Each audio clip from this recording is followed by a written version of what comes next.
So I just want to say God bless America, because we have to say God bless. We're lucky we're still here, frankly. And this whole thing could lead, I think we have it, but this could lead to World War III could very easily lead to World War III, but I think we're in pretty good shape, a lot better than we were before we got involved, that I can tell you. That was heading into World War III territory, and that would have been a war like no other because of nuclear weapons and other types of weapons that people you don't even want to know about. But so Russia could be given the Donbass in addition to hanging on to Crimea, even though they invaded Ukraine. Quickly, if you can, please.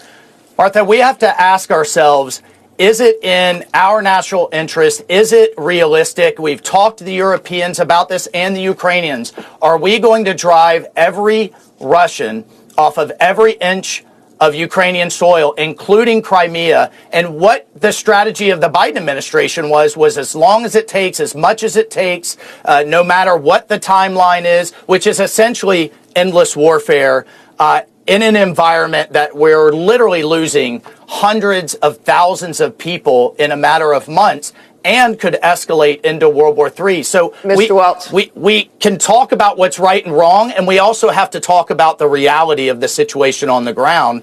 And that's what we are doing through diplomacy, through shuttle diplomacy, through proximity talks. And it astounds me how that is criticized. Boy, oh boy, it's hard to keep up, isn't it? I tell you, you can't even take a sleep break for a minute without missing something. And the thing about President Trump's comments on World War III is those are words and themes that he has been throwing around since the campaign trail. And he likes to present himself as being the leader who will be able to avert a World War III. So it's a theme that he comes back to.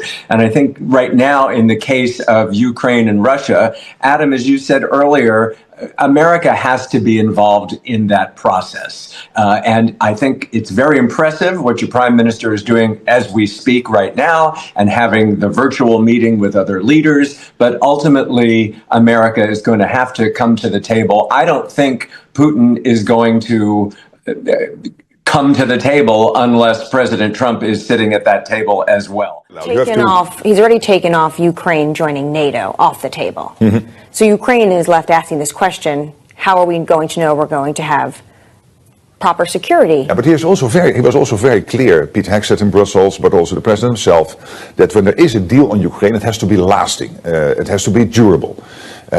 Putin should not have to try this again. So the question is then how do you do this post a peace deal? Then I would side with the president. You first need to have a peace deal before you can get into these details. Obviously, behind the screens, there will be discussions on the what if there is a peace deal, how then to maintain that. But there are many ways to do that. This is an important story, not just for your country, but for the entire world. And I guess I would simply begin by asking, do you share President Trump's optimism that a ceasefire may eventually happen? We're, first of all, thankful to American people and American leadership for their security assistance, for the diplomatic efforts they're doing, and we support it. So now the ball is on Russian side, and we are continuing to conduct our planned operations, defensive operations. Do you believe... Because it seems that President Trump is in this unique position where he's having conversations with Putin, which he described as good and productive, but he's also been around the table with Sir Keir Starmer, with Emmanuel Macron, with Ukraine's President Volodymyr Zelensky. He's the one who seems to be getting everyone around the tables for these conversations. How much power do you think that gives the US in terms of the global political scale? It is quite remarkable, Sophie, the way world leaders are coming to kissing the ring would be an exaggeration to use that analogy. But it is remarkable to see the way world leaders are paying respect to Donald Trump in ways that sort of surprised everyone and certainly irritate his American opponents. It is remarkable to see. And Trump is a guy who likes to win. There is nothing new about that. From the very beginning of his adult life and early career, he's admittedly a man who likes winning. And he uses that, even he uses the phrase about winning in all of his rhetoric.